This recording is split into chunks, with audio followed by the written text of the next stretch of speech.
제가 이제 사무엘상을 보도록 하겠는데요. 사무엘상은 역사서죠. 역사서. 이 그림 이제 계속해서 여러 번 봤습니다. 역사서를 보고 있으니까 역사라고 하는 것에서 우리가 보아야 되는 것은 언약이라고 하는 것이 어떻게 백성들 사이에서 그 언약을 받아들였는가, 하나님의 말씀을 어떻게 받아들였는가, 하나님을 어떻게 받아들였는가, 하나님의 백성으로서 하나님의 나라를 어떻게 이루어 갔는가, 이런 관점에서 봐야 될 겁니다.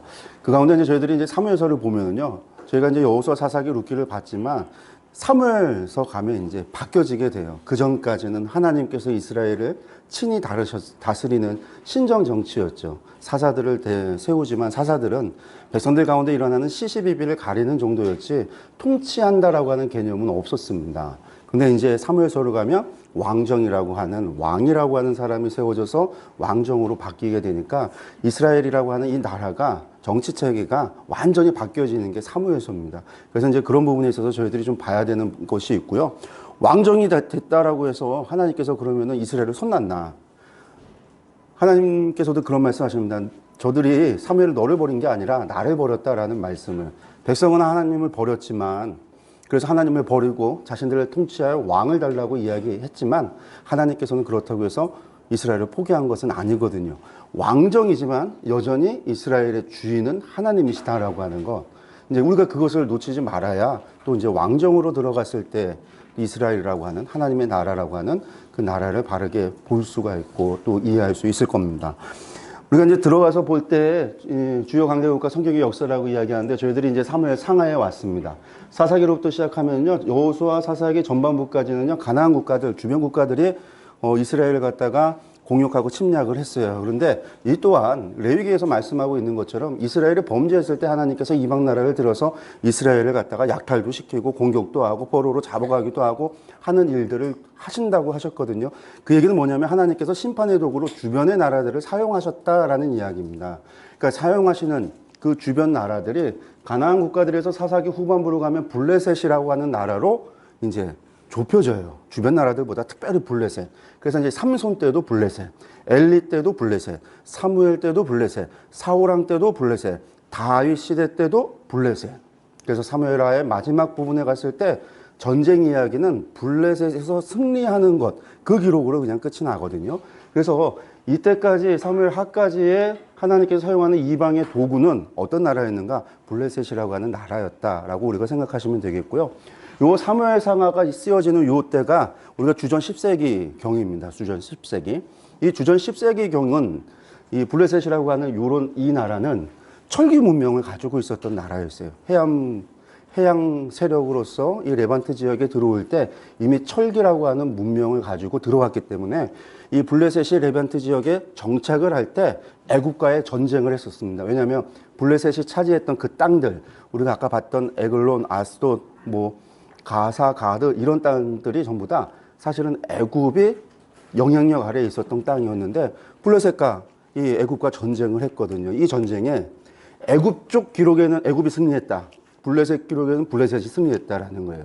근데 결과적으로는 애굽이 그 땅들을 블레셋에게 내줘요. 동맹으로 협정을 맺고 그 땅을 주는 대신에 애굽이 전쟁을 할 때에는 블레셋이 애굽의 편에 동맹을 맺고 전쟁에 참여한다라는 것으로 협정을 맺고 블레셋이 정착을 하게 돼요. 그래서 이 블레셋이라는 나라는 철기 문명을 가지고 있었기 때문에 가나안 국가들 가운데서도 가장 빨리 중앙 집권화를 이룰 수 있었던 거죠. 강력한 철기 문명을 가지고요. 그래서 이제 이 블레셋이라는 나라가 사무엘 상하까지 다윗 시대까지 이스라엘을 괴롭히는, 그리고 이스라엘의 심판의 도구가 되어지는 나라입니다. 이후에 이제 열왕기상으로 넘어가면 아람이라는 나라가 나오고 이후에 열왕기 하로 갔을 때는 아수르, 후반부에 바벨론으로 연결이 됩니다. 이게 성경하고 주요 강대국들인데 요거 말고 저희가 또 하나 기억해야 될 주전 10세기의 나라 하나가 또 있습니다. 그 나라가 어떤 나라냐면 두로와 시돈이라고 하는 나라예요. 이 두로와 시돈이라는 나라를 우리가 페니키아라고 그러는데, 페니키아라고 한다면 사실은 지금 레바논이라고 하는 그 나라가 옛날 과거 페니키아입니다. 근데 우리가 생각하는 그 레바논, 페니키아 아주 작은 땅이거든요. 두로와 시돈으로만 알고 있기 때문에 작은 땅 같이 보이지만 실제로도 땅이 작아요. 왜냐하면 서쪽으로는 지중해가 있고 동편으로는 안티레바논, 레바논 산맥이라고 하는 두 산맥이 있고요. 북쪽으로는 아마누스 산맥이라는 산맥이 가로막혔고요. 남쪽으로는요, 뭐가 있어요? 악고평을 갈 때 로시 하니크라고 하는 절벽으로 막혀서 동서남북으로 나갈 수 없는 땅이, 작은 땅이 레바논 땅이에요. 동서로 약간 긴. 근데 그 땅에 이 페니키아인들은 어디로 갔냐면 배를 만들어서 해양으로 나간 거죠. 지중해로 나가서 지중해 전역에 도시 국가들을 만들고 지중해 무역을 하는, 지중해 패권을 차지한 나라가 페니키아입니다. 그래서 이제 로마의 카르타고, 알죠? 로마 시대 때 카르타고가 전쟁을 하는데 이걸 포에니 전쟁이라고 하는데, 이 포에니라는 말이 페니키아에서 나온 말이에요. 왜? 카르타고가 페니키아 사람들이 지은 도시였거든요. 근데 이게 중요한 거는요, 이 페니키아가 당시에 가장 선진 문명을 가지고 있어요. 그래서 다윗의 왕궁을 지어줄 때 누가 지어주냐면 두로의 히람이 지어져요. 왜? 이스라엘 사람들은요, 왕궁 지을 만한 기술력이 없었기 때문에. 나중에 솔로몬이 성전을 지을 때에도 설계도는 하나님께서 주셨지만 그것을 실현할 수 있는 기술력이 솔로몬 시대 때 이스라엘 사람들이 가지고 있지 않았어요. 그래서 두로 사람들이 기술 사람들을 보내줘서 그 두로 사람들에 의해서 기술을 갖다가 전수받아가면서 성전을 짓게 되어집니다. 그리고 또 한 가지, 페니키아는요, 알파벳의 기원이에요. 그래서 페니키아의 알파벳을 따라서 이게 헬라로 갔을 때 그리스어, 라틴어, 그리고 영어의 기원이 되고요. 동편으로 가면요, 히브리어의 기원이 되고 아람어의 기원이 돼요. 그래서 아람어, 히라모 전부 다 페니키아라고 하는 알파벳을 가져다가 자신들에 맞게 변형을 시킨 겁니다. 그래서 이제 이것도 10세기의 솔로몬 시대경에 페니키아 문법을 받아들여서 우리가 알고 있는 히브리어가 오른편에서 왼편으로 쓰는 문법이 확정이, 그렇게 체계화되기 시작하는 게 솔로몬 시대라고 그래요. 그래서 아마도 솔로몬이, 그러니까 우리나라의 세종대왕님처럼 그런 역할을 하지 않았을까라고 추측을 하는 거죠. 그래서 이런 페니키아라고 하는 나라가 또 여기에 사무엘 상하로 거쳐가면서 솔로몬 시대까지 또 우리가 알아야 되는 왕입니다. 나라입니다. 우리가 이제 들어가서 사무엘서 보도록 하겠습니다. 사무엘서 히브리어 이름으로는요, 시프레 실무엘이라고 합니다. 그래서 사무엘의 책들이라고 하는데, 히브리어 성경에서는요, 아까 개간에서 토라를 이야기하면서 사무엘서가 한 권의 책이었잖아요. 사무엘서도 한 권의 책이고요, 열왕기서도 한 권의 책이었고, 역대기도 한 권의 책이었습니다. 이것이 상과 하로 나눠지게 될 때는요, 70인 번역을 하면서 상하로 나눠지거든요. 그래서 헬라어로 번역될 때 바실레이온 알파, 나눴다라는 얘기예요. 70인역에서 나눴다라는 이야기입니다. 왜 나눴는가? 분량이 기록 많았기 때문에 많은 걸 쪼갠 거예요. 그래서 이유가, 특별한 이유를 가지고 쪼갠 게 아니라 분량 때문에 쪼갰기 때문에 이 쪼갠 것을 갖다가 합쳐놓고 봐야 하나의 책으로서의 바른 이해를 할 수가 있습니다. 그래서 저희들이 이제 사무엘 상하도 한 권의 책으로 이해를 하고, 열왕기 상하도 내외 보실 때 한 권의 책으로 저희들이 문법 구조, 문학적인 장별의 구조를 저희들이 좀 나눠서 그 전체 안에서 우리가 구조를 나눠서 보려고 하고 있고요. 역대기 같은 경우도 한 권의 책으로 뭉쳐져 있는 겁니다. 그렇게 볼 때 가장 중심에 무엇을 두고 무엇을 얘기하려고 하는가, 이런 것들이 한눈에 보이게 됩니다. 그래서 상하로 나눠져 있는 것을 하나로 본다. 우리가 그렇게 기억하시면 되겠고요. 기록자는요, 사무엘의 책들이라고 있잖아요. 사무엘이 기록했을 거라 추적을 하면서 나단과 갓, 이 세 사람이 보통 이후에 나단이 또 갓이 쓴 것들이 합쳐졌을 것이다, 이렇게 생각을 합니다. 왜냐? 사무엘은요, 사무엘 상에서 돌아가세요. 그러니까 사무엘 하에 기록할 때는 사무엘 선지자는 존재하지 않았습니다. 그렇기 때문에 이후에는 나단이나 갓이라고 하는 선지자들이, 왜? 나단의 글이 있고 갓의 글들이 있거든요. 그래서 그런 부분들이 포함되어 있어서 기록자를 보통 이렇게 얘기한다라고 생각을 하시면 되겠습니다. 배경 보시면요, 12세기 청동기에서 철기시대로 역사적인 변화가 일어난다. 이스라엘도 청동기에서 철기로 넘어가는 때가 다윗 시대라고 얘기를 해요. 어떤 사람들은요, 이스라엘 학자들 가운데는요, 그렇게 이야기를 합니다. 블레셋 시대 때 우리가 사무엘서 보면은요, 블레셋과의 전쟁 가운데 철검을 가진 사람은 사울과 그리고 요나단밖에 없었다. 두 자루밖에 없었다. 대장간이 없어서 블레셋에 가서 농기구를 수리를 하고 와야 되는 현실이었다라고 이야기를 하거든요. 그러면 철기가 없이 청동 시대였고 철기 문명을 받아들이고 이제 점차 받아들이고 있었던 시기였는데, 언제 그것을 갖다가 철기 무기로 무장을 하고 철기를 받아들였는가? 다윗이 블레셋에 망명하고 나서, 그러고 나서 뭐 그렇게 됐다라는 이야기를 하는 분들도 있습니다. 그러면 이제 그렇게 주장하는 사람들이 있다라고 하는 정도만 아셨으면 좋겠는데, 이게 철기로 간다라고 하는 것은 중앙 집권화예요. 주변의 도시국가들, 마을, 부족 단위였던 것이 강한 무기를 가지고, 그것은 결국 힘이거든요. 힘을 가지고 통합을 해서 한 명의 우두머리가 나오는 거죠.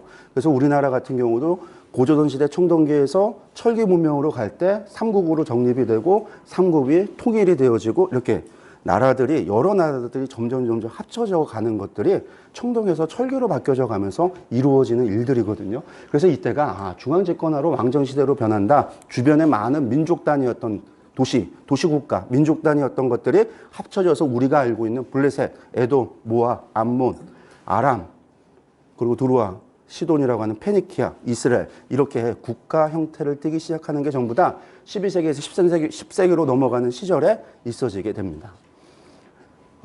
사사를 통한 하나님의 통치에 대한 회의가 있었습니다.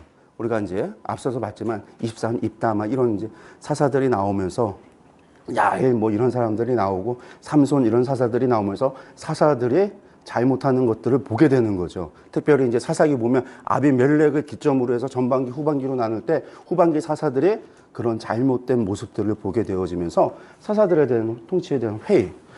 이스라엘이 사사들이 다스리니까, 사사들이 군사 역할을 하니까 맨날 주변 나라들한테 얻어 터지는 것 같은 거예요. 그러니까 뭘 원하게 되냐면, 주변 나라들이 왕이 있고 왕을 중심으로 강력한 군대를 가지고 직업군이 세워지는 거죠. 강한 군대를 가지고 자기 나라를 갖다가 부강하게 하는 것을 보면서 우리도 뭐가 있으면 좋겠다. 왕이 있으면 좋겠다. 강한 군대가 있으면 좋겠다.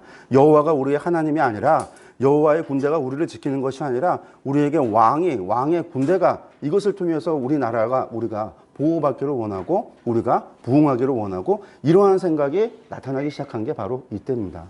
사사체제 불신과 함께 왕정 흉내내는 거예요. 아비멜렉, 야엘, 입산 이런 사람들이 왕정을 흉내내고 있고요.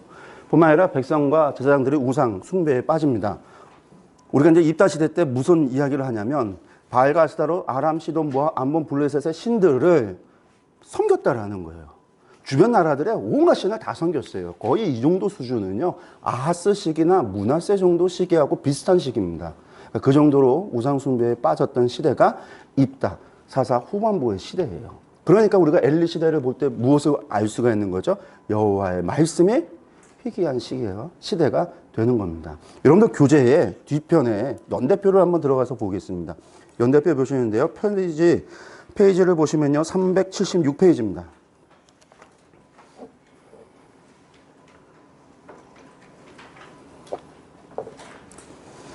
376페이지에 있는 연대표는요, 정복시대 사사시대에 대한 연대표입니다. 저희들이 창세부터 시작해서 1세기 100년경까지의 연대를 갖다가 5년 단위, 짧게는 5년 단위 뭐 그렇게 해서 저희들이 이제 연대표를 만들어놨는데, 이거는 철저하게 성경에 나와 있는 연대를 따라서 되어졌기 때문에 세계사하고 틀린 점이 좀 있을 수 있어요. 특히 창조시대, 족장시대의 부분은요, 다른 부분이 있을 수 있습니다. 그런데 이제 1400년부터 시작해서 나오는 시기는 거의 비슷하다라고 생각하시면 되겠고요. 학자들마다 연대를 주장하는 게 각각의 근거를 가지고 주장을 해요. 통일된 것은 이 세상에 존재하지 않습니다. 그래서 각각의 학자들이 주장하고 있는 것들을 다 참고를 해서 가지고 있는 충돌되어지거나 모순되어지는 부분들이 있기 때문에 최소한 그것들을 피해서 이 정도로 연대를 이해하면 좋겠다 해서 만들어 놓은 게 저희 하마의 연대표예요. 그 중에 376페이지 보면 사사시대에 대한 이야기가 나오는데 재밌는 게 있습니다. 밑에 쪽을 보시면요. 제사장 엘리라고 해서 밑에 왼편에 1120에서 1080년, 60년이라고 하는 연대가 기록되어 있는 제사장 엘리가 있을 텐데, 이때 엘리와 동시대를 살았던 사람들이 누구냐? 돌라, 야일, 입다가 되는 겁니다. 그러니까 입다 때 무슨 일이 있어요? 온갖 우상 숭배에 빠졌어요. 그런 시기였기 때문에 하나님의 말씀이 희귀했다, 우리가 짐작을 할 수가 있는 거죠. 사무엘 시대는요, 사무엘이 이후에 이제 사울 왕 시대까지 활동을 하는데, 이때 동시에 어떤 사사들이 또 있었냐면 삼손, 입산, 엘론, 압돈이라고 하는 사사들도 있었다라는 겁니다. 우리가 한번 참고하셔서 보시면 좋을 것 같아요. 그러니까 이런 시기였기 때문에 제사장 엘리의 시대가 참 그런 시대였다라는 거 우리가 알 수 있겠죠. 우상 숭배와 타락, 약한 지파 연합과 주변 강국에 대한 불안, 약한 지파 연합이라는 것은 지파 연합에 관한 그런 이제 인식이 약해졌다라는 거예요. 지파별로 알아서 알아서가 됐다라는 거예요. 그리고 이제 백성들의 왕정을 요구하는 것이 역사적인 배경입니다. 기록연대 보시면요, 930년에서 722년 사이라고 추정을 하는데 그 이유는 사무엘상 27장 6절에 유다 왕이라고 하는 표현이 있기 때문에 그렇습니다. 유다 왕이라는 표현이 있어서 그런데 유다 왕이라는 얘기는 북이스라엘 왕이 있어서 유다 왕인 거죠. 이스라엘 왕이 있고 유다 왕이 있어서 그렇다라고 생각을 해서 이렇게 주장을 하는데 우리가 사무엘서를 보면은 유다 왕 다윗 시대 때에도요, 이스보셋이 마하나임에서 2년 동안 왕이 돼서 통치를 하고요, 유다에서는 헤브론에서 다윗이 7년 반 동안 왕을 합니다. 그렇게 나눠져 있는 부분들도 있어서 그때로 본다고 한다면 상당히 앞에일 수도 있어요. 근데 학자들은 가장 넓게 이야기하니까 이렇게 잡아놓는 거예요. 아니, 이렇게 잡아놓으면 세상에 사무엘이 어떻게 기록했다고 얘기할 수 있어? 나단과 갓이 기록했다고 어떻게 이야기할 수 있어? 그렇게 말할 수 있지만 다른 말로 얘기한다면 사무엘의 전승, 사무엘이 이야기하거나 글로 남겨놨던가 어떤 그런 전승, 나단과 갓의 전승에 전승되어지다가 그것들이 한 권의 책으로 기록이 되어지는 것은 조금은 후대일 수도 있다라는 거죠. 그렇다고 해서 후대에 기록된 건 아니죠. 그것이 원저자가 누구냐라고 한다면 사무엘의 전승, 사무엘의 이야기, 사무엘의 전한 하나님의 계시 혹은 사무엘의 기록일 수 있다라는 거예요. 우리가 이제 그렇기 때문에 이런 부분들은 참고하시고 이렇구나라고 하는 것들 보시면 좋겠습니다. 기록 목적 가겠습니다. 이스라엘은요, 하나님의 나라고 하나님의 신정이 이루어지고 있다. 예, 왕정이 됐어도요, 왕이 있어도요, 이스라엘은 여전히 하나님의 나라다, 하나님의 소유다, 하나님께서 이스라엘의 왕이다라고 하는 걸 보여줍니다. 또 한 가지, 왕이 그러면 왕정은 그건 잘못된 거냐? 아니요, 인간들이 잘못해서 죄를 범했지만 하나님께서 왕정을 허락하셨고 그 왕정을 하나님께서 허용하신 거예요. 그리고 다윗의 언약을 통해서 그것을 갖다가 공고히 했어요. 그래, 왕 달라고 했으니까 너희가 날 버리고 왕을 줬으니까 니들 멋대로 살다가 한번 망해봐라가 아니라 왕 달라고 해서 날 버리고 왕을 달라고 했지만 왕을 줄게. 그래, 니들 원하는 대로 왕을 줄게. 그럼에도 왕 두고 내 백성으로서 내 나라 잘 만들어가자. 이게 하나님이 원하시는 것이죠. 그러니까 왕정이라도 하나님의 포기가 아니라 하나님께서 왕정 시대에 기대하는 것, 하나님의 나라에 대한 기대함이 있다라는 것이죠. 그리고 사사시대의 종말입니다. 선지자의 시작을 알리는 것. 이것이 누구일까요? 사무엘입니다. 사무엘. 그래서 우리가 사무엘의 고별설교 이야기하면서 고별설교하면요, 마지막이잖아요. 마지막은 끝내야죠. 우리가 모세의 고별설교, 신명기, 그리고 끝이잖아요. 가셨잖아요. 여호수아의 고별설교, 설교하고 세겜에서 말 전하고 그리고 이제 기록이 끝났잖아요. 사무엘은요, 고별설교 해놓고 그 뒤에 또 이게 활동을 해요. 기도 쉬는 죄를 범하지 않겠다. 그래 놓고 기도하는 건 기록이 안 나오고 돌아다니세요, 막. 물론 기도하시겠죠. 돌아다니시면서 기도하시고 하시겠죠. 그건 뭐냐면 그의 고별설교라는 건 사사로서의 역할의 끝이라는 거예요.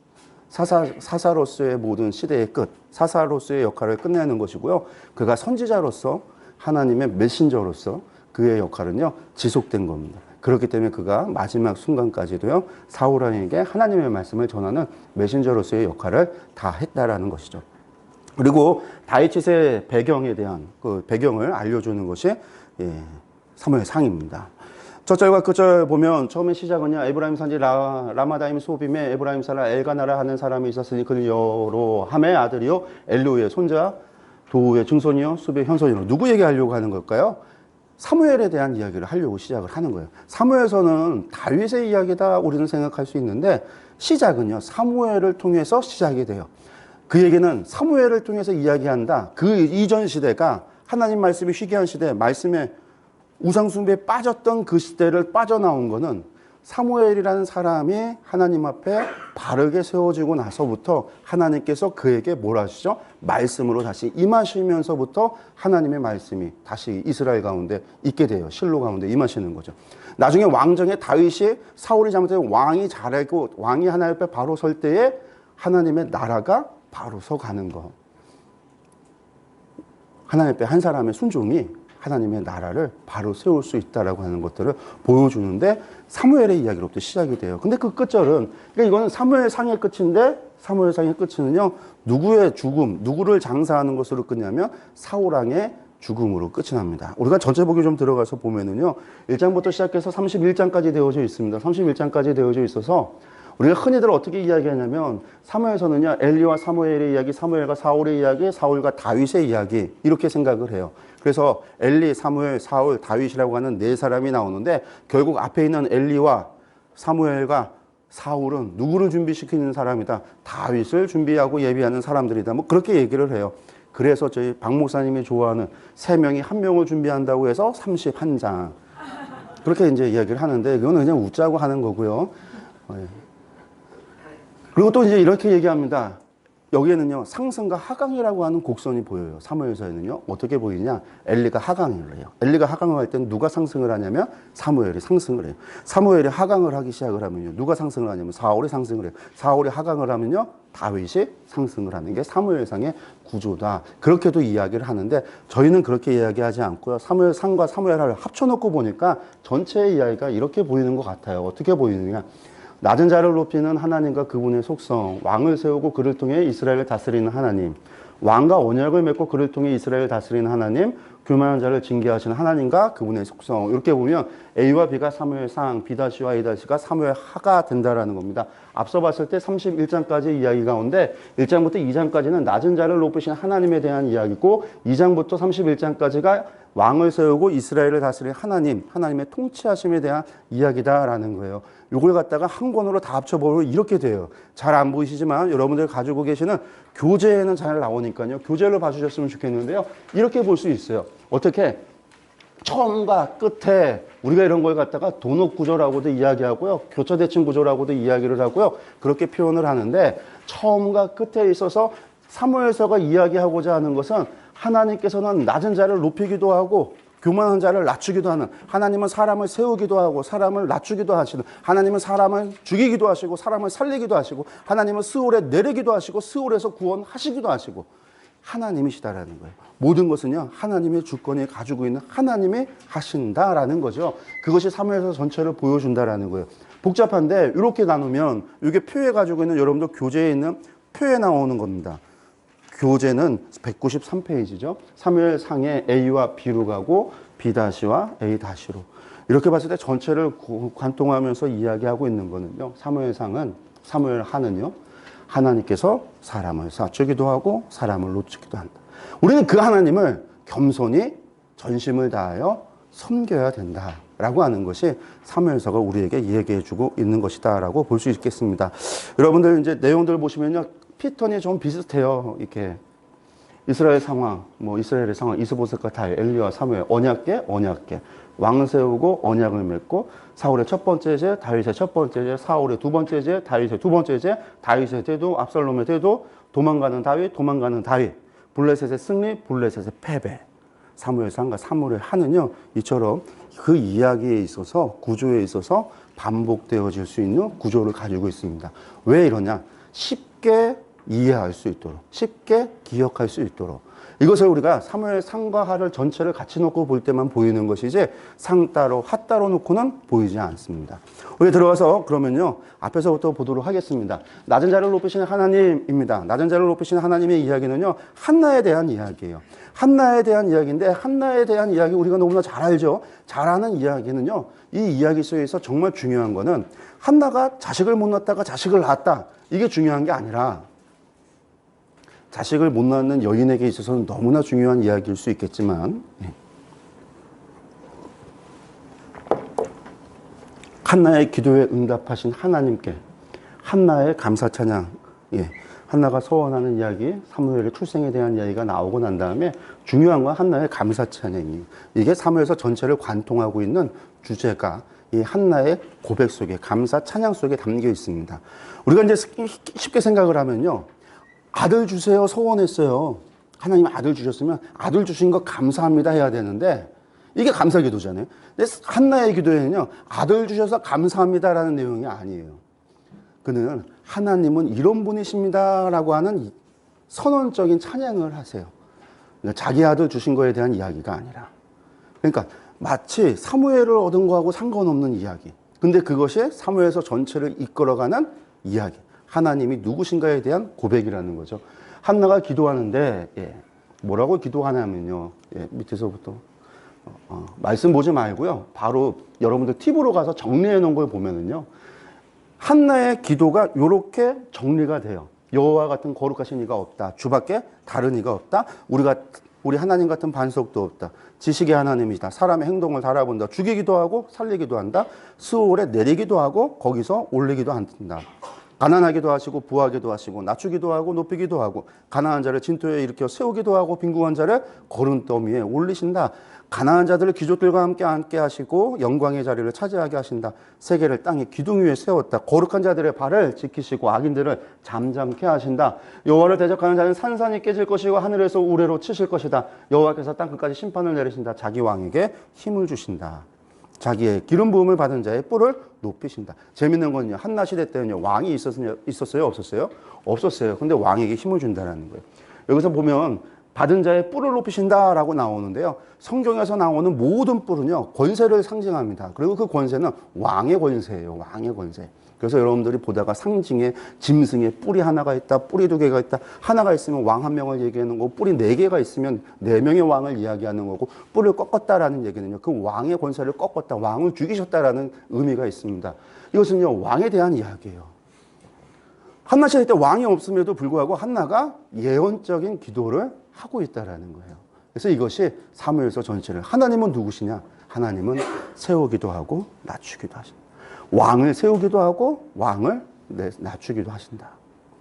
이미 모세는요. 세 번째 설교에서 그의 고별설교 세 번째 편에서 신명기 17장에서 이야기했습니다. 예언적인 이야기를 했어요. 무슨 이야기?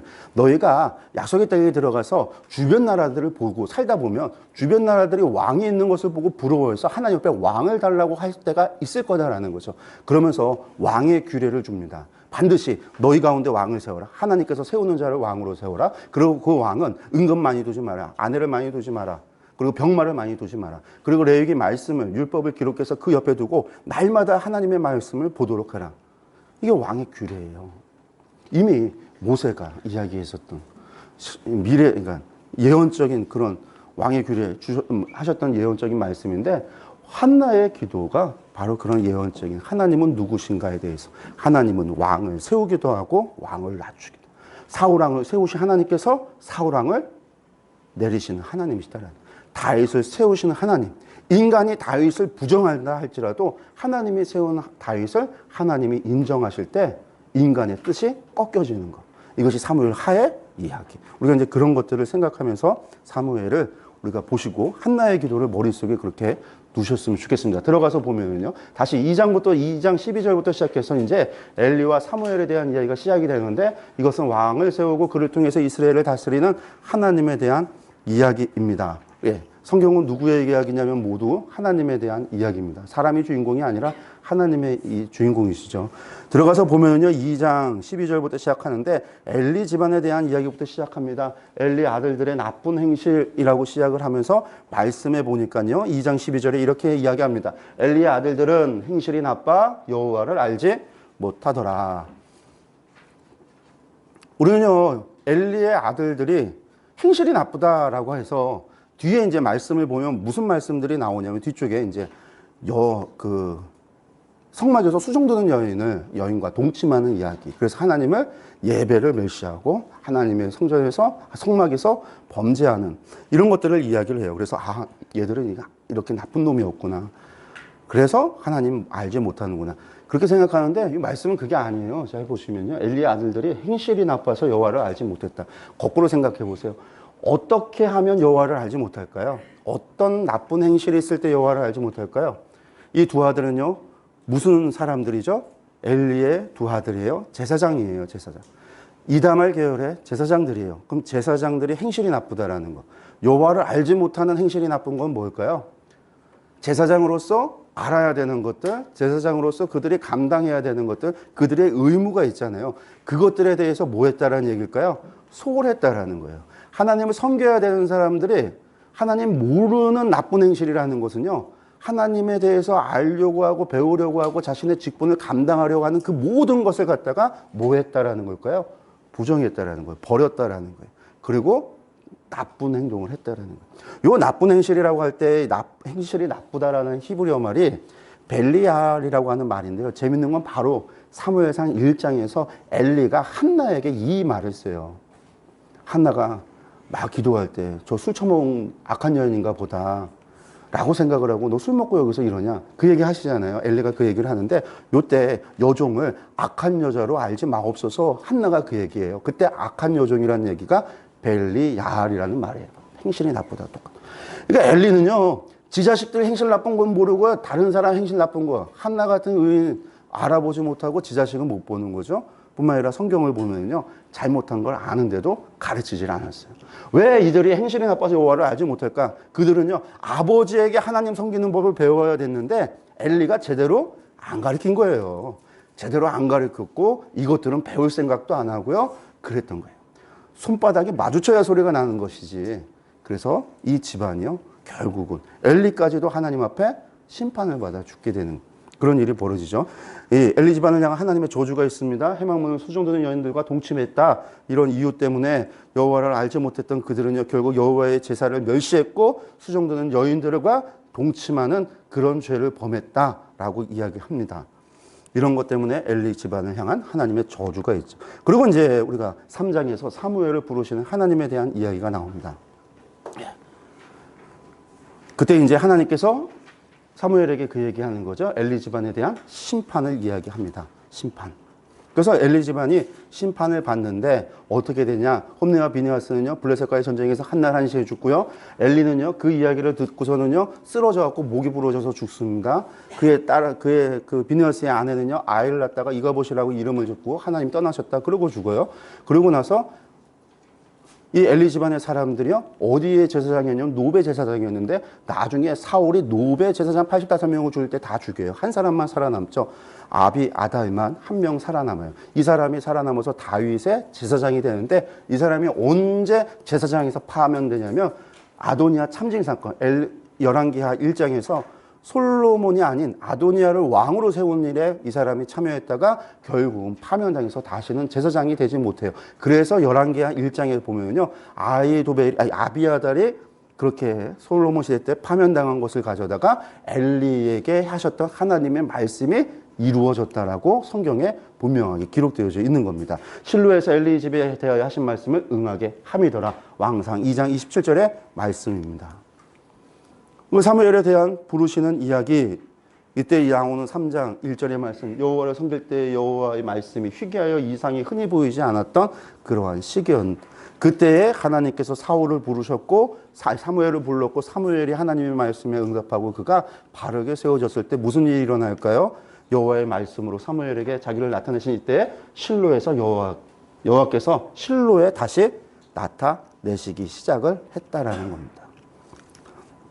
그 다음에 이제 4장에 대한 이야기가 나오는데 4장은요 예언이 성취되어집니다. 어떤 예언이요? 엘리 집안에 이야기했던 예언이 성취되는 거예요. 금방 말씀드렸던 겁니다. 우리가 블레셋과의 전쟁에서 언약궤를 빼앗기는 그 사건이 나오죠. 그 말씀 잠깐 여기서 재밌는 거는요. 3절 말씀 보면요.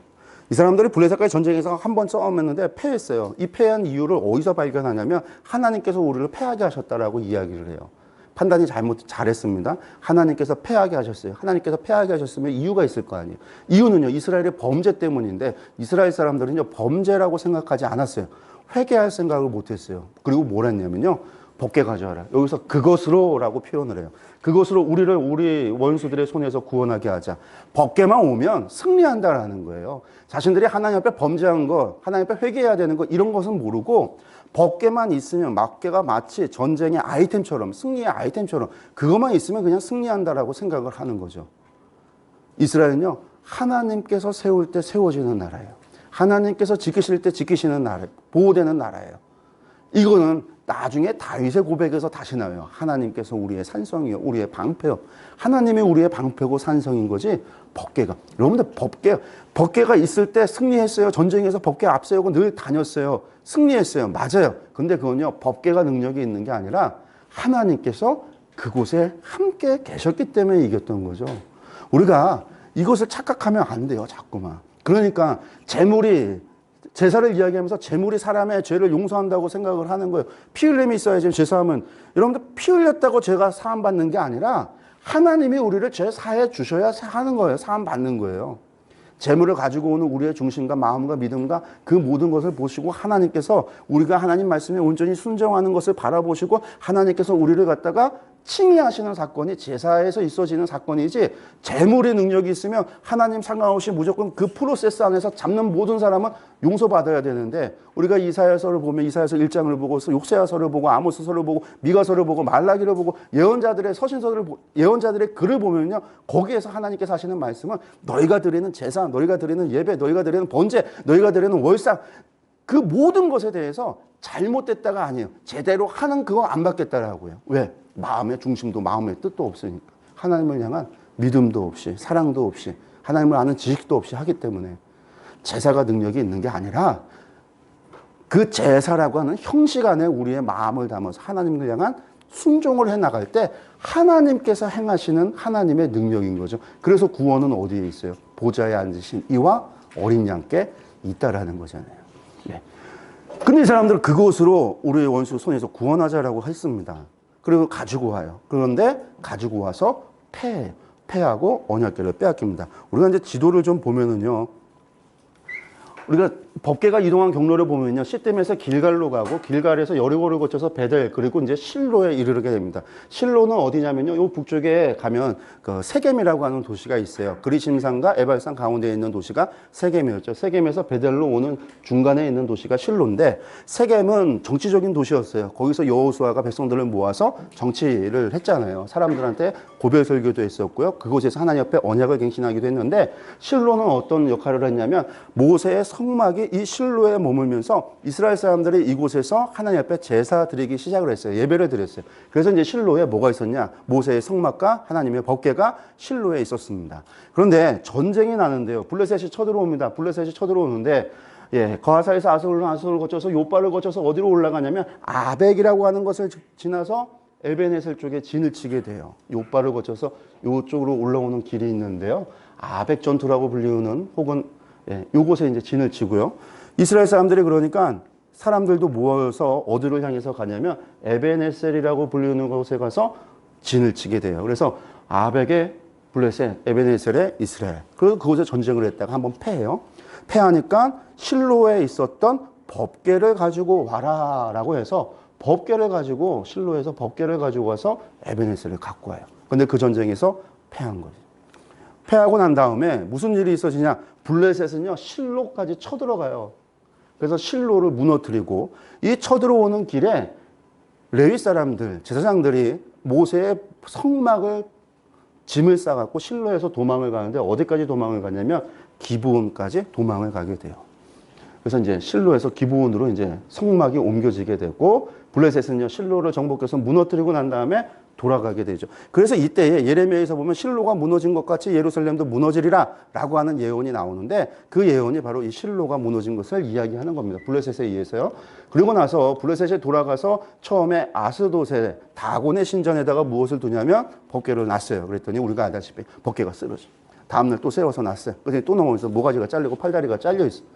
그리고 나서 거기서 무슨 일이 일어나요? 독종이 일어나고 전염병이 돌아요. 이 사람들이 두려워서 아스돗에서 독한 종기와 재앙이 내리니까 무서워서 어디로 가져가냐면 가드로 갖다 옮겨놨어요. 가드에 옮겼는데 여기서 또 독종이 발생합니다. 독종이 발생하니까 이번에는 에그론으로 옮겨요. 지금 5 수도 가운데 아스돗에서 가드, 에그론으로 옮겨집니다. 여기서 7개월 동안 머무는데, 7개월 동안 독한 종기와 사망의 환란이 블레셋을 이제 휘몰아치는 거죠. 지금 중국과 같은 상황이 막 벌어지고 있는 게 바로 지금 이제 이 에그론에서 블레셋의 상황인 거예요. 이제 알다시피 이 다음에 안 되니까 7개월 후에 어떻게 할까? 자신들의 신전 제사장들한테 물었더니 이거 유대 사람들의 저 법궤 갖고 와서 이거 재앙이 내린 거니까 다시 돌려줘라.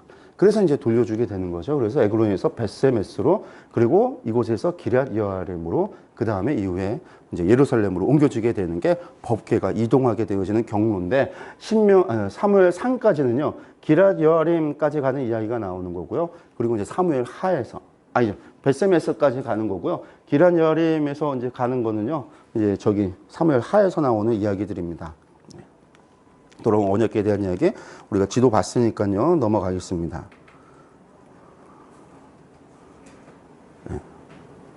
요때 재미있는 건 무슨 일이 있어지냐면, 제가 또 넘겼네요. 법궤가 돌아왔을 때, 베스메스의 법궤가 돌아왔을 때요, 사람들이 모였어요. 사람들이요, 소문이 났을까요? 안 났을까요? 7개월 동안. 법궤를 빼앗겼으니까 이스라엘은 그냥 난리가 난 거예요, 지금. 실로는 무너졌죠. 법궤, 하나님의 법궤를 빼앗겨. 하나님의 법궤 위에 뭐가 있어요? 속죄소가 있고, 그 속죄소는 뭐예요? 하나님의 영광 쉐키는 하나님의 보좌예요. 하나님이 거기 계시다 했는데 그걸 이방인에게 뺏긴 거예요. 난리가 난 거예요. 그 난리가 났는데 7개월 동안 무슨 일이 일어나냐면, 신기한 게 블레셋에만 독종이 일어나고 전염병이 돌고 사람들의 재앙이 오고 난리가 났잖아요. 자기들은 전쟁에 패했는데 칼 한 번, 총 한 번, 화살 한 번 쏴보지 않고 돌 한 번 던져보지 않는데 법궤를 빼앗겼는데 법궤가 가니까 그곳에서 신전에 우상이 절하고 우상이 부서지고 여러분들 재앙이 내린 거예요. 그 법궤를 어쩔 수 없이 보내. 사람도 없습니다. 2마리 소에, 암소에다가 그걸 갖다가 법궤를 실어서 봤더니 그게 알아서 베세메스로 가요. 사람들이 눈에 띄고 사람들이 모여들기 시작하고 사람들이 궁금해지잖아요. 그래서 법궤가 이게 도대체 뭐냐 궁금하잖아요. 그래서 사람들이 법궤 뚜껑을 열어서 들여다봤어요. 그랬더니 우리 성경에는 70명이 죽었다고 기록이 되어져 있는데 사본의 대부분의 사본은요 5만 70명이 죽었다라고 기록이 되어져 있어요. 근데 사람들이 5만 70명, 이 베세메스라고 하는 도시가 큰 도시가 아니거든요. 5만 명씩 있을 수가 없다. 5만 70명이 죽을 수가 없다. 그래서 5만을 빼버리고 70명 해놓은 거예요. 한글 성경에 5만을 괄호로 해놨어요. 근데 70명, 개역개정, 개역한글, 우리말 성경 그렇고요. 70명이라고 해놓은 게 현대어 성경, 쉬운 성경, 현대어 성경, 공동번역 성경인데 이건 뭐냐면요. 70인역, 헬라어 성경 70인역에서 그 헬라어 번역하는 사람들 70명으로 해놓은 거예요. 5만 70명. 그래서 70인역 번역 전통을 따르는 성경들이 70명으로 해놓은 거고 그리고 나머지들은요. 사본이 훨씬 많은 사본들이 전부 5만 70명을 얘기하니까 5만 70명인 건 같은데 너무 많아. 그래서 이제 괄호로 성경에 5만 70. 근데 소문이 났으면요. 구경하러 왔을까 안 왔을까요? 보고 싶어 온 사람들이 있었을 것 같아. 그날에 5만 70명이 죽으니까 너무 무섭잖아요. 법궤 하나에 사람들이 그렇게. 그래서 그 법궤를 기럇 여아림에 보내. 기럇 여아림은요. 베세메스보다도 더 작은 산골 마을이에요. 그래서 아예 거기다가 이거 무서운 거 이거 예루살렘 큰 도시 예루살렘은 당시 아니었으니까 큰 도시 많이 사는 사람들 가운데 넣어놨다가 그냥 난리가 날 것 같으니까 시골 마을에다가 법궤를 놔둔 거예요. 그리고 언제까지 방치가 되냐? 다윗 시대까지 방치가 되는 거예요. 나중에 다윗이 그 법궤 가지고 와야 되겠다라는 생각이 들 때까지 방치가 돼요. 예, 이 엘르아살이라고 하는 사람을 법궤를 지키게 했다라는 거죠. 그런 다음에 이제 7장으로 넘어가면은요. 사무엘이 통치하는 시기가 나오는데 사무엘의 통치가 7장의 이야기인데 12장에서 사무엘의 고별 설교로 끝나요. 그러니까 사무엘의 이야기는요. 하나의 전성기와도 같은 사실은 사무엘의 전성기는 아니지만 어쨌든 그의 일세 그의 기록에 있어서 가장 찬란했던 순간 그건 뭐냐면 미스바 성회에서 이스라엘 백성들에게 하나님 말씀 회개하자라고 했을 때 이스라엘 전 백성들이 금식하고 회개했었던 미스바 성회 그것을 통해서 블레셋과의 전쟁에서 승리하게 되어지는 그 이야기 있고 나서 바로 이스라엘 사람들이 사무엘을 버려요. 이제 그 이야기로 넘어가는 게 7장에서 12장까지의 이야기입니다. 이때 사무엘이 미스바에서 하는 이야기입니다. 전심으로 너희가 전심으로 여호와께 돌아오려거든 이방 신들과 아스타롯을 너희 중에서 제거하고 너희 마음을 여호와께로 향하여 그만을 섬기라. 그리하면 너희를 블레셋 사람의 손에서 건져내시리라. 이에 이스라엘 자손이 바알들과 아스타롯을 제거하고 여호와만 섬기니라. 여러분들 미스바에서 회개 운동이 일어났습니다. 실제로 하는 것 그건 뭐냐면요. 자신들의 죄를 버리는 것 자신들의 부정하게 자신들을 악하게 하는 바로 그 죄를 제거하는 것 그게 회개예요. 재밌는 건요. 우리가 유래의 율법을 배웠으면요. 죄를 사함한다. 우리가 용서받는다라고 생각하는 거 여러분들 피 흘림이 있어야지만 된다라고 생각한다면요. 무슨 제사가 있어야지만 죄사함을 받을 수 있는 거예요? 속죄제 아니에요. 속죄제는요. 하나님 앞에 무지로 드린 죄, 잘못한 죄.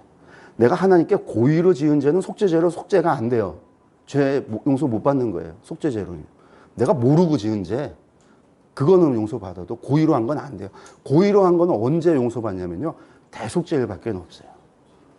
대속죄일까지 지켜야 되는 아니잖아요. 여기서 뭐 하라고 했어요? 우상 제거해라. 회개한다는 거예요. 금식하고 하나님 앞에 전심으로 돌아와라. 여러분들 구약에도요, 피 흘림이 있어야 제사함이 있다는 게 아니라 전심으로 하나님 앞에 돌아가면 하나님의 죄사함이 있어요. 우리 또 어디서 봐요? 요나 선지자 이야기에서 니느웨에서 보잖아요. 그 사람들이 속죄제를 드렸어요. 대속죄를 지켰어요. 속건제를 드렸어요. 하나님 앞에 금식하며 이 모든 사람들이 회개했더니 하나님께서 니느웨를 용서했어요. 구약에도 이 회개의 전통은요, 하나님 앞에 마음을 찢고 하나님 앞에 금식하며 하나님 앞에 온전히 돌아오는 것, 요에서의 말씀, 이 전통이 있어요. 어쨌든 사무엘서에는 이것이 있어요. 뒤에 사무엘 하에서 다윗의 이야기를 할 때도요, 다윗도 마찬가지예요. 밧세바의 죄 때문에 다윗이 소잡고 양 잡았다는 얘기가 없어요. 속죄제 드렸다, 대속죄까지 지켜서 하나님 앞에 제사함 받았다라는 이야기가 없어요. 다윗이 뭐 했어요? 하나님 앞에 회개했죠. 회개한 거. 하나님이 다윗을 용서했더라. 예. 그리고 그곳에서 이제 블레셋하고 전쟁이 일어났는데, 블레셋까지 전쟁에서 승리하고 나서 하나님께서 우리를 도우셨다 기념을 해서 뭐라고 해요? 에벤 에셀이라. 사실은요, 에벤 에셀에서 블레셋과의 전쟁에서 패했었고, 지명은 에벤 에셀, 아벡 건너편에 에벤 에셀이라고 하는 지역이 있었는데, 거기서 전쟁에서 패했는데, 미스바 성의 이후로 블레셋과의 전쟁에서 승리하고 나서는요, 하나님 도를 기념해서 에벤 에셀이라 한 거예요. 패했던 에벤 에셀이 승리의 에벤 에셀, 하나님의 도우심. 그 차이는 뭐가 있을까요? 하나님 앞에 회개하는, 전심으로 돌아가느냐, 하나님께서 승리케 하시고 하나님께서 패하게 하시는 것. 그리고 이것을 통해서 무엇을 얻게 되냐면요, 가드와 아까 그 에그론이라고 하는 도시들이 유다 지역이 점령하게 되는 그런 일들이 있어지게 됩니다. 아벡 전투요. 그래서 미스바에서 내려가서 전쟁을 하고 에그론과 가드 지역을 갖다가 차지하게 되어지는 게 바로 미스바 전쟁이었습니다. 그런데 이 다음에 무슨 일이 있어지냐면, 사무엘이 두 아들 요엘과 이 아비야를 갖다 브엘세바를 사사로 보내놨는데, 뇌물을 받고 재판을 한 것 때문에 사람들이 이제 들고 일어난 거죠. 그래서 사무엘, 당신도 이제 나이가 들고 두 아들은 뇌물 받고 하고 당신은 모르겠는데 자녀들이 잘못됐다.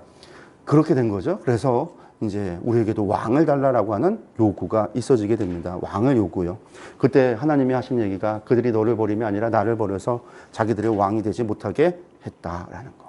그 말씀이 사사기의 이야기, 왕이 없음으로 자기 소견에 옳은 대로 행했다. 왕이 없음으로 자기 소견에 옳은 대로 행했다. 왕이 없음으로 자기 소견에 옳은 대로 행했다라고 했던 이스라엘, 그들이요, 끝까지 결국은 하나님이 자신들의 왕이라고 하는 사실을요, 잘 모르는 거예요. 믿지 않은 거고, 자신들이 스스로 주인이라고 생각을 한 거고. 그때 재밌는 건 사무엘이 무슨 얘기를 하냐면요, 이 사람들한테 왕의 제도는 이러하다라고 해서 왕의 제도의 나쁜 점을 다 설명합니다. 왕의 제도의 나쁜 점이 뭐냐? 팁으로 정리를 해놨는데요, 왕이 들어서면요, 세금 걷을 거야. 왕이 들어서면 너희들을 데려다가 노역을 시킬 거야. 왕이 들어서면 너희들을 데려다가 여자들은 노역을 시키고 남자는 군역을 시켜서 왕 앞에 군사로 세워서 전쟁에 내몰 거야. 그 얘기를 했어요. 그랬더니 이스라엘 사람들이요, 그래도 좋다. 그래도 왕이 좋고 왕과 왕의 군대가 우리를 지킬 거다라고 이야기를 하면서 왕을 요구하게 되는 거예요. 그래서 세워진 왕이 우리가 너무나 잘 아는 사울이라고 하는 왕이죠. 사울이라는 왕인데요, 사울이 왕이 되는 이야기는 쭉 나오는데, 사울이 왕으로 인정받게 되어지는 것은 암몬과의 전쟁이었습니다. 암몬이 길르앗 야베스를 침략을 해요. 사울의 제비 뽑아서 왕으로 됐을 때만 해도요, 백성들 가운데는요, 무슨 베냐민 지파죠, 사울이 왕이 된다고 비아냥거리는 사람들이 많았어요. 왜? 당시에 베냐민 지파는요, 가장 작잖아요.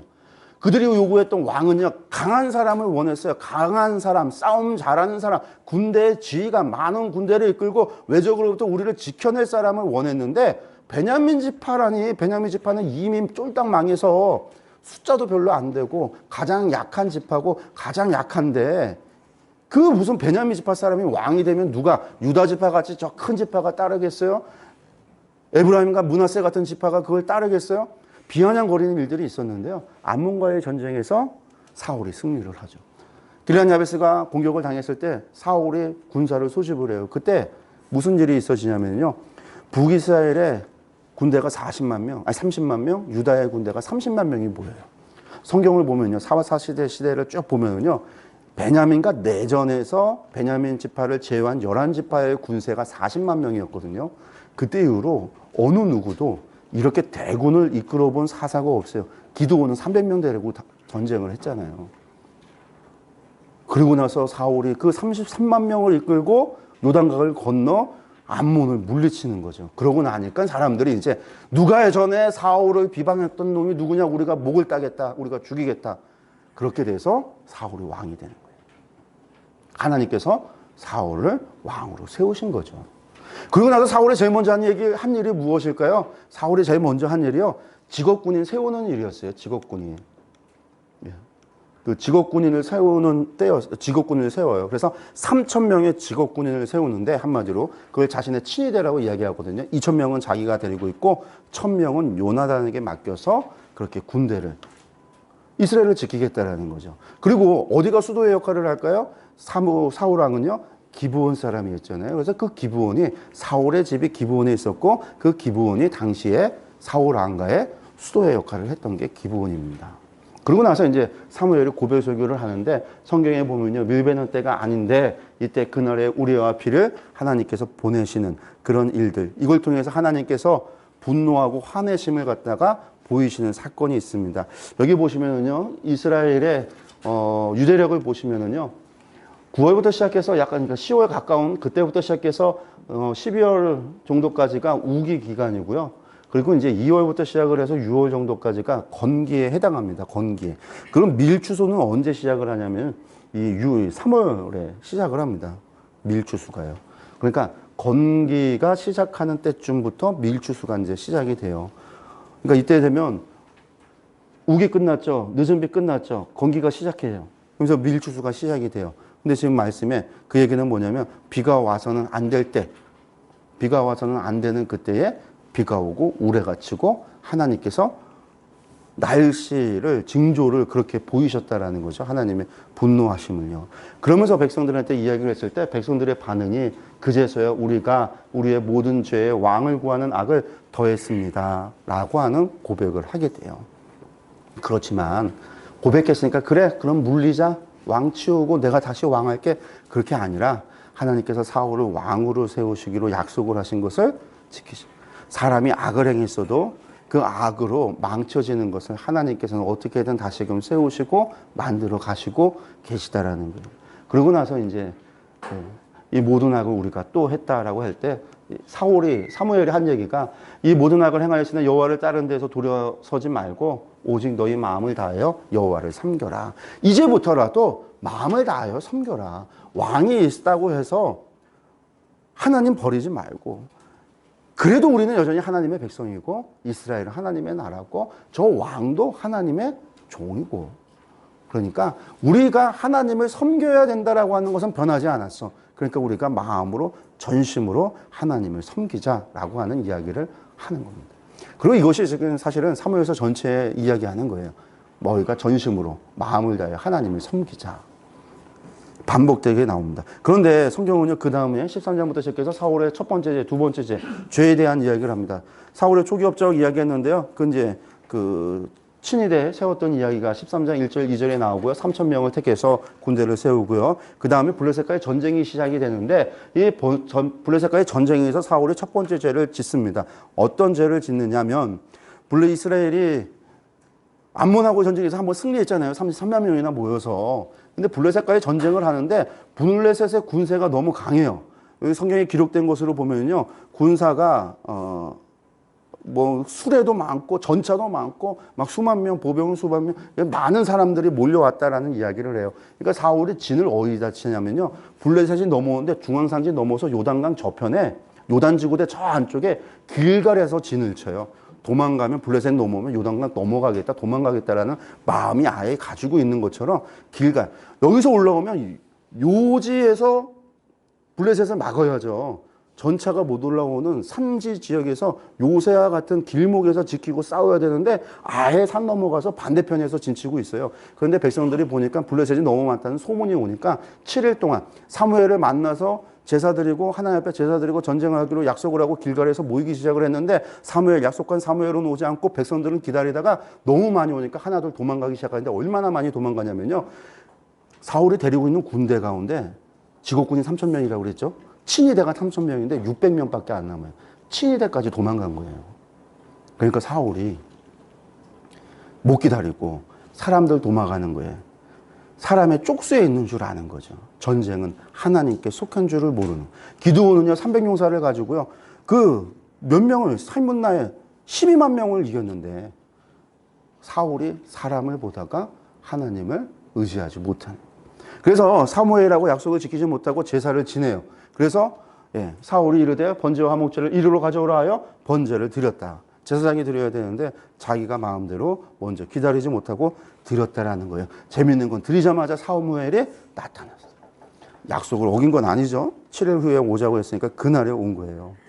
그래서 사무엘이 무엇이라고 얘기냐면 하나님 여호와께서 왕에게 내리신 명령을 지키지 아니했도다라고 하는 죄를 이야기합니다. 그러면서 여호와께서 그의 마음에 맞는 사람을 구하여 여호와께서 그를 그의 백성의 지도자로 삼으셨느니라 이런 말씀을 하게 된 거죠.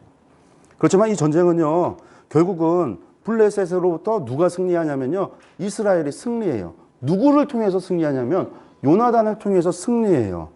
결국 요나단의 이 고백인 거죠. 여호와의 구원은 사람이 많고 적음에 달리지 않았다. 전쟁은 여호와께 속했다라는 거예요. 300명으로 12만 명을 이길 수 있는 것이 하나님의 백성이에요. 하나님의 나라고 하나님이 지키실 때. 근데 사울은 그것을 하지 못했다라는 거예요. 그러고 난 다음에 두 번째 이제 그럼에도 하나님께서 사울에게 또 다른 명령을 하십니다. 15장에 가면은요 아멜렉과 전쟁을 하도록 합니다. 아멜렉은 어디에 있냐면요 이 네게브 지역에 있습니다. 브엘세바 남쪽에 남부 황무지 지역인 아멜렉이 여기가 아멜렉 지역입니다. 그래서 에돔 요단지구대 동편으로는 에돔이 있고요. 이쪽이 아말렉인데 이 아말렉을 치도록 하세요. 왜 치도록 하냐? 이건 르비딤 골짜기에서 출애굽 당시에 르비딤 골짜기에서 아말렉이 이스라엘을 쳤던 것 때문에 하나님께서 그것을 기억하시고 그 아말렉을 지워라. 진멸 전쟁을 명하십니다. 그래서 아말렉이 이스라엘에게 행하신 일, 애굽에서 나올 때 길에서 대적한 일을 기억하시고 뭐하라? 그들의 소유를 남기지 말고 진멸하되 남녀와 소와 젖먹는 아이와 우양과 낙타와 나귀를 죽이라 이렇게 명하세요. 그런데 사무엘은 지키지 않는 거죠. 병들고 나쁜 건 다 죽이고 좋은 거는 다 챙겨요. 그 아각도 죽이지 않고 살려서 데리고 와요. 사람들한테 보이는 개선식 하려고 하듯이 모든 것 좋은 것을 가져다가 백성들한테 나눠주고 인기 좀 얻어보려고 하는 것처럼 사울이 그런 죄를 범했다라는 거예요. 그 일을 하나님께서 다 아시고 하나님께서 사무엘에게 말씀하시기를 사울을 왕으로 세운 것을 후회한다 이렇게 말씀합니다. 근데 여러분들 하나님은요 인간이 아니기에 후회하시냐 후회하지 않거든요. 그럼 여기 후회했다라는 말이 뭘까요? 이것은요 사실은 번역상 후회라고 했지만 원래의 의미로 한다면 하나님께서 사울을 왕으로 세운 것 때문에 슬퍼했다라는 거예요. 그러면 처음부터 사울을 잘 세우지 하나님이 잘못 세운 거 아닙니까? 라고 할 수 있을지 모르지만 사울을 왕으로 세울 때 사울은요 겸손한 사람이었어요. 그가 왕으로 세운다 할 때도요 그가 겸손했어요. 하나님이 판단이 잘못된 게 아니라 하나님께서 보시기에 왕 될 만한 제목으로 세웠던 건데 그 사람이 왕이 되니까 자리가 사람을 만든다고요. 그 사람이 왕이 되고 나니까 사울의 생각이 바뀐 거죠.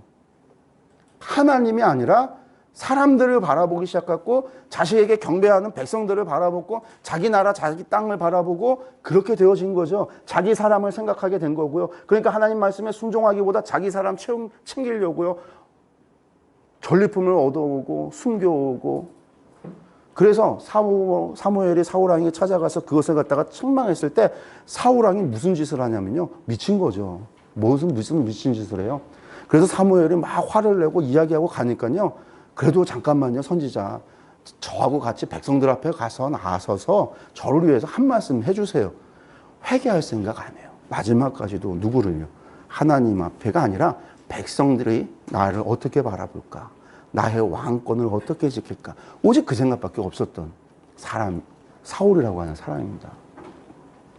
하나님께서 이야기하면서 그러면서 어떻게 여호와의 목소리를 청종하지 아니하고 탈취하기만 급급하여 하나님 여호와께서 악하게 여기시는 일을 행했습니까? 그 하는 얘기가 웃긴 거예요. 길갈에서 당신의 하나님 여호와께 우리 하나님 내 하나님 그게 아니에요. 당신 하나님 사무엘에게 당신 하나님께 제사하려고 왔다라는 거죠.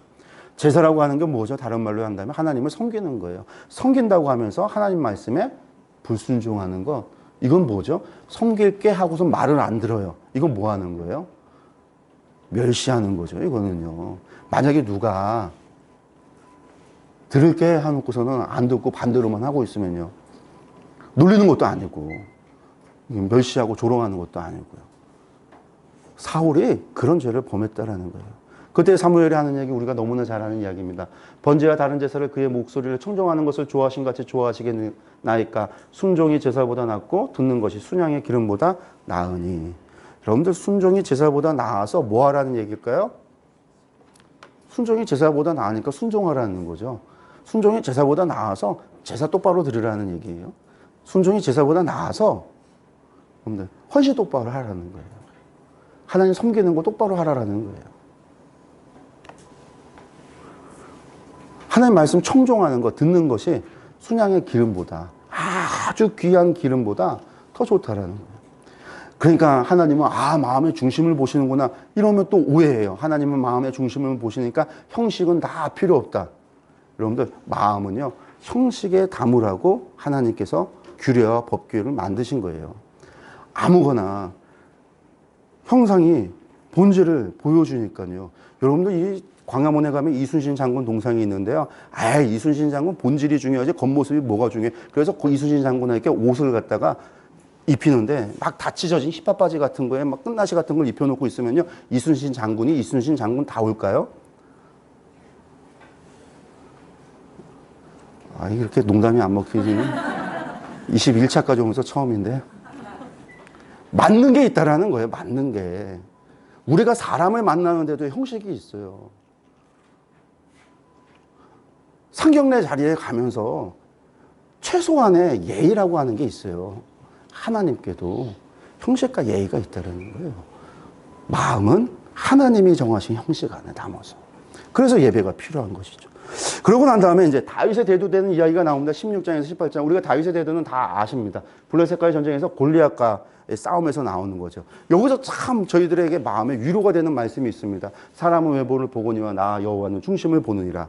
얼마나 감사한지. 외모 보셨으면 여기 없으실 분들 참 많은데 저를 포함해서 있어서는 안 될 분들 참 많아 보이는데 하나님 중심을 보시니까 이렇게 우리가 다 여기 있는 거 아니겠습니까? 부정하는 사람들이 꽤 많은데 아니에요. 그리고 블레셋과의 전쟁에서 그의 중심이 나오잖아요. 하나님이 이 골리앗이 하나님의 백성을 하나님을 조롱하고 멸시해요. 전 이스라엘의 군대가 왕 사울로부터 시작해서 모든 사람이 거기에 벌벌 떨면서 그것에 반응을 하지 못해요. 그때 다윗이요 의분을 느끼고 흥분을 하고 화를 내요. 저 할례 받지 못한 자가 여호와 하나님의 이름을 모독하고 멸시한다고. 이 할례 받지 못한 저 블레셋 사람이 도대체 누구에게 살아계신 하나님의 군대를 모욕하느냐고 다윗이 화가 나갔고요. 그 어린 다윗이 나가는 거예요. 전쟁터에. 그 골리앗을 마주하는 거예요. 그게 다윗의 중심에 있었던 거죠. 하나님을 향한 경외함. 세상 그 무엇보다도 더 중한 하나님. 그 하나님에 대한 경외함이 그가 있었기 때문에 그런 분노를 가지고요. 그 형이 그러잖아요. 네가 지금 저거 뭐 상금 준다니까 그것 때문에 네가 그러냐 막 형이 뭐라고 그러는데도요. 물리치고요. 사울 왕이 가갖고 내가 저 할례 받지 못한 자 죽여버리겠다고. 그러고 나가는 거예요. 그러면서 다윗이 하는 얘기도 너무나 멋있습니다. 우리가 뭐 칼과 단창으로 내게 오나 나는 만군의 여호와 이름으로 내게 간다 하는데요. 이거 죽여서 나의 영광 이름 되고 내 이름 날리겠다. 사울왕이 주는 그 상금 받겠다. 그런 게 아니에요. 온 땅으로 이스라엘에 하나님이 계신 줄을 알게 하겠다. 온 땅으로 이스라엘에 하나님이 계시다. 이스라엘 우리 이 땅에 전능하신 하나님 엘로힘이신 그 하나님 여호와 하나님이 계심을 온 땅이 알게 하겠다. 블레셋과 이방 주변과 뿐만 아니라 이스라엘 사람들도 그 하나님 알게 하겠다라고 나간 거예요. 그러니 그 다윗을요 하나님께서 기뻐하지 않을 수가 없는 거죠. 이런 다윗을요. 다윗이 블레셋을 죽입니다. 그리고 나서 다윗이 결국은 사울이 죽인 자는 천천히요 다윗은 만만이라 이렇게 대두가 돼요. 그런데 이렇게 되자마자 다윗에게 위기가 와요. 사울이 다윗을 시기해서 다윗을 죽이려고 하는 겁니다. 여기 보시면 18장부터 시작해서 18장 10절부터 28장 2절까지가 다윗이 도망가는 이야기예요. 거의 10장에 거쳐 나오는 이야기입니다. 창을 던져서 다윗을 죽이려고 하고요. 그리고 이 블레셋을 동원해서 함정을 파서 미갈, 블레셋 많이 죽여오면 미갈 내 딸 죽게 하고 해서 다윗을 블레셋에 보내서 죽이려고 그렇게 보냈다가 다윗이 세상에 그걸 갖다 다 죽이고 왔네. 그래서 딸만 빼앗기게 되고요. 그러니까 안 되겠어. 신하들을 보내서 다윗을 죽여라 그랬더니 요나단 아들이 이번엔 또 방해를 해요. 아들이 가갖고선 다윗을 갖다가 보호를 해줘요. 그러니까 이번에는요 킬러를 고용을 해서요 자객을 보내서 다윗을 죽이려고 하니까 이번에는 이 딸이 배신을 해요. 미갈이 다윗을 갖다가 피신을 시켜요. 어디로 가요? 사무엘에게 가는 거예요. 사무엘에 가니까 거기까지 쫓아가서 죽이려고 해요. 죽이려고 했더니 하나님의 영이 이번에 또 방해를 하네. 그래서 다윗이 이 사무엘에게 피신했다가 피하여. 그리고 나서 요나단을 만난 다음에 요나단의 도움으로 놉 땅으로 제사장들이 살던 이다멜 계열의 제사장들이 살고 있는 놉으로 피신을 해요. 그랬더니 이 놉의 제사장 아히멜렉에게 도움을 받고요. 그리고 나서 피신을 했는데 이 사울이 도에게 이야기를 듣고서는 이 에돔 사람 도에게 명을 내려서 제사장 85명 어린아이 남녀노소 할 것 없이 전부 다 싹쓸이 다 죽이는 그런 죄를 범하게 되는 거예요. 이것이 이다멜 계열의 엘리 가문에 망하게 되는 한 이제 단초가 되는 것이죠. 그리고 난 다음에 다윗이 무서우니까 그렇게 제사장까지 죽였다고 하니까 하나님을 경외함이 어디 있어요? 하나님의 제사장을 그렇게 죽인다라는 건. 그러니까 다윗이 유대 땅을 떠나서 도망을 가요. 어디로요? 블레셋 가드 땅으로 도망을 가요. 그랬더니 다윗을 알아보는 블레셋 신하들이 있네. 그러니까 침을 흘려서 미친 척을 하면서 도망을 나와요. 여러분들 이 미친 척 침을 흘리고 도망을 하면서 나오는 이 이야기가 시편에 기록이 되어져 있어요. 다윗이 자신의 그 상황을 갖다가 시편으로 노래를 해놨어요. 하나님 앞에 기도하면서. 그렇게 피신을 나와요. 그때 400명 정도가 환란을 피해서 다윗을 따르는 사람들이 생겨나고 그리고 이제 갓선지자를 또 모압으로 도망가려다가 갓선지자가 어떻게 이방 땅으로 가냐? 모압 땅 가지 마. 그래서 모압 땅 못 가고 유대 땅에 또 피신을 하게 되는 이야기. 그게 이제 여기 놉제사까지 나오고 그 다음에 이야기가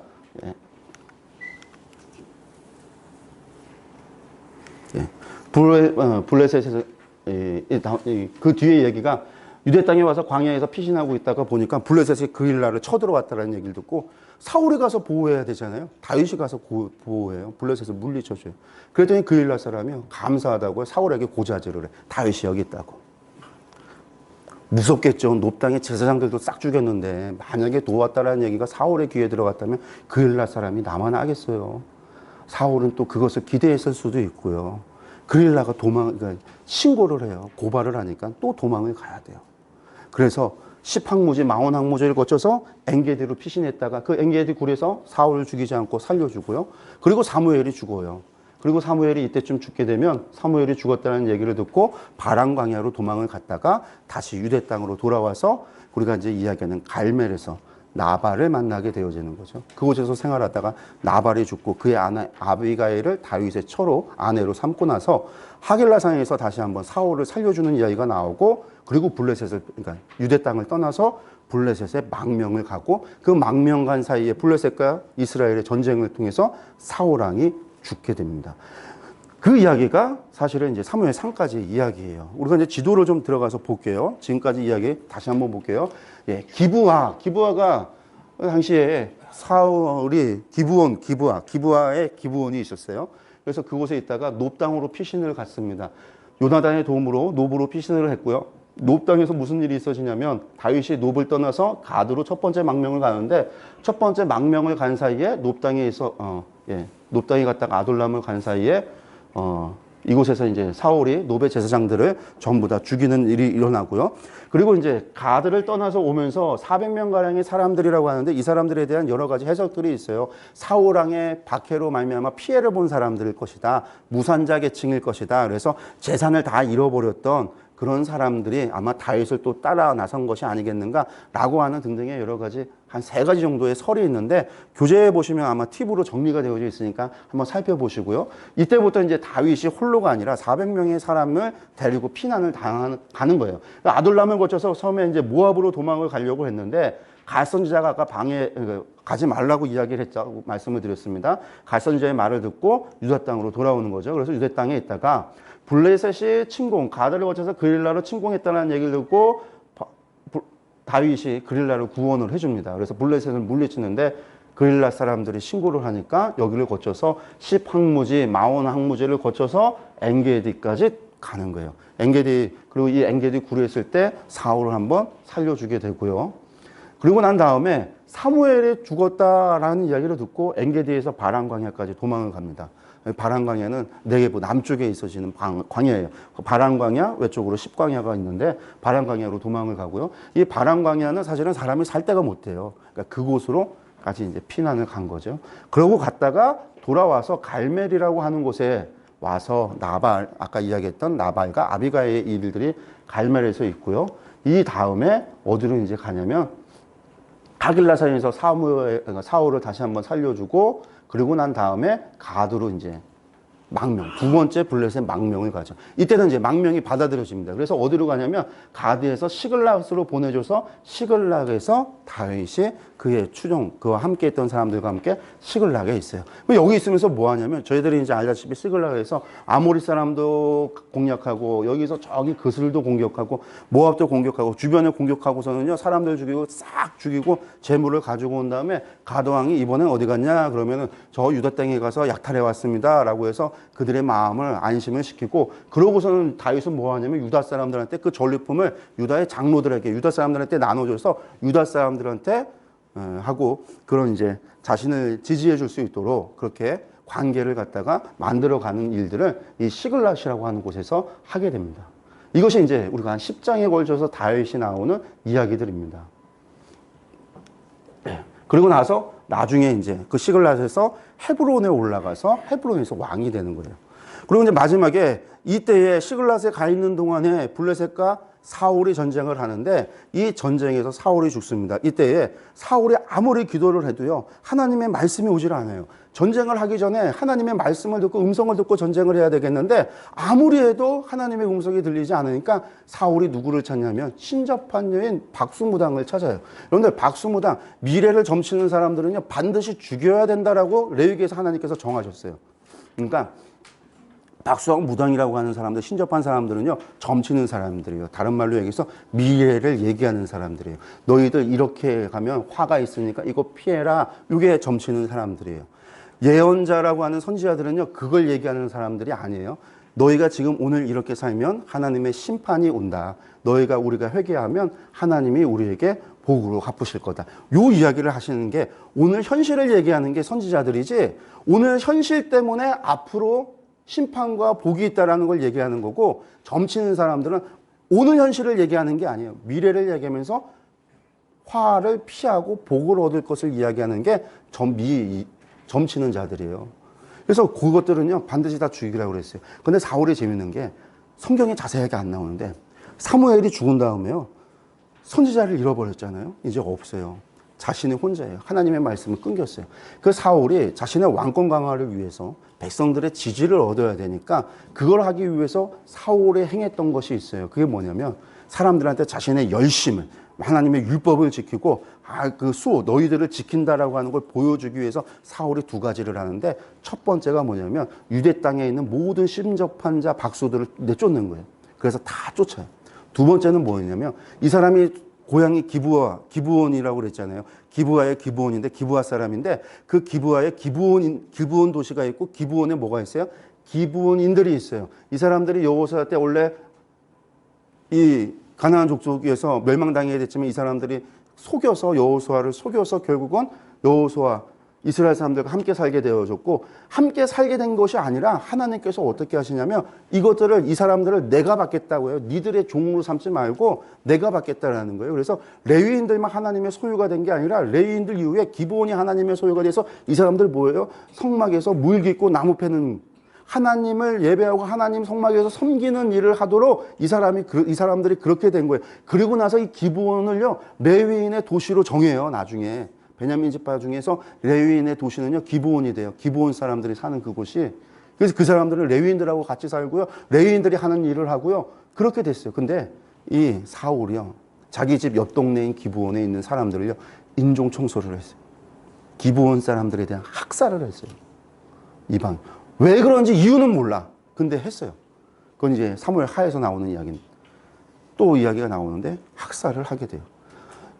그렇게까지 해서 자신의 왕권을 어떻게든 유지하면서 가려고 사울이 애썼던 거예요. 그런데 블레셋과의 전쟁에 세상에 하나님 말씀 오지 않으니까 얼마나 몸이 달았으면 지가 쫓아냈던 신접한 여인을 찾아서 보니까 엔돌에 아주 용하다라고 하는 점집이 하나 있네, 무당이 있네, 박수가 있네. 그러니까 내가 가서 이 여인에게 가서 한번 사무엘을 불러다가 하나님의 뜻을 한번 물어봐야 되겠다라고 해서 엔돌의 신접한 여인을 찾아가는 거예요. 그래 가서 듣는 얘기가 뭐예요? 너 죽는다. 네 자식들 죽는다. 이 나라 하나님께서 다윗에게 넘겼다라는 이야기를 듣는 거죠. 그리고 나서 전쟁, 이 길보아 산에서 전쟁을 하는데 기본에서 올라가니까 군대가 이쪽에 있었어요. 블레셋은요, 무깃돌을 거쳐서 거꾸로 이스라엘 평원에서 내려오고 있었습니다. 그래서 블레셋이 북쪽에 있고요, 남쪽에 이스라엘 사울의 군대가 있었는데 엔돌은요, 갈릴리 쪽에 있어요. 이쪽에 있어요. 그래서 지도를 자세히 이때의 전투 상황을 보면요, 사울이 이 엔돌의 신접한 여인 만나겠다고요, 블레셋 진영을 뚫고 가요. 밤중에 목숨 걸고 가는 거예요. 점 한번 치러. 그리고 그 얘기 듣고 돌아와서 전쟁에서 패해요. 길보아 산의 전투에서 죽고, 그래서 이 사울과 사울의 세 아들이 죽어요. 그 이 블레셋 사람들이 벳산까지 가서 벳산까지 침략을 하고 이쪽 성벽에다가 사울을 못 박고 세 아들을 갖다가 못 박아요. 그렇게 사울의 집이 망하게 되는 거예요. 그 이야기를 들은 길르한 야베스 사람들이 사울이 처음 왕이 됐을 때 길르한 야베스 사람들을 구원했잖아요. 뿐만 아니라 이 길르한 야베스는요, 베냐민 지파 사람들하고 아주 밀접한 관계가 있습니다. 왜 그러냐? 사사시대 말기에 베냐민 지파의 내전에서 모든 유대 땅의 사람들이 모여들어서 전쟁을 했는데 한 마을 사람들, 한 지방 사람들만 이 전쟁에 참여하지 않았어요. 베냐민과 전쟁에 참여하지 않았던 사람들이 야베스 길르앗 사람들이에요. 그래서 600명 남고 다 죽였을 때, 남자 600명 남았을 때 아내를 구해줘야 되는데 어떻게 할까 했더니 우리들 천으로는 안 되고, 봤더니 전쟁에 참여했던 길르앗 야베스 거기서 여자 400명을 데려다가 베냐민 지파 사람들한테 시집을 보내요. 나머지 200명은 절기 때 보쌈하도록 허락을 하고. 그래서 길르앗 야베스하고 베냐민 지파는요, 밀접한 관계를 가지고 있어요. 그리고 사울은 길르앗 야베스를 제일 먼저 구했고요. 그래서 사울이 죽었다는 얘기를 듣고 길르앗 야베스 사람들이 쫓아가고 밤중에 쫓아가서 그 성벽에 걸려있는 사울과 세 아들의 시신을 거둬서 길르앗 야베스의 상수아리 나무에다가 묻고 7일 동안 금식을 해요. 슬퍼하고. 그렇게 사울왕의 이야기가 끝이 납니다. 예. 사무엘 상의 이야기 여기까지 하겠고요. 사무엘 상 이야기. 그래서 사무엘 상은요, 1장부터 31장까지인데 아직 끝난 건 아니에요. 어쨌든 이야기는요, 사울의 죽음으로 끝이 났다. 하나님께서 원하시는 것은요, 왕이 있어서 너희가 마음을 다해서 하나님 섬기고 내 백성으로 살아가기를 원하고 나는 너희의 하나님으로 그렇게 살아가기를 원하시지만 백성들은, 이스라엘은요, 왕은, 사울왕은요, 그러지 못했다라는 거, 우리가 그것을 기억하고 우리가 사무엘 하로 넘어가겠습니다.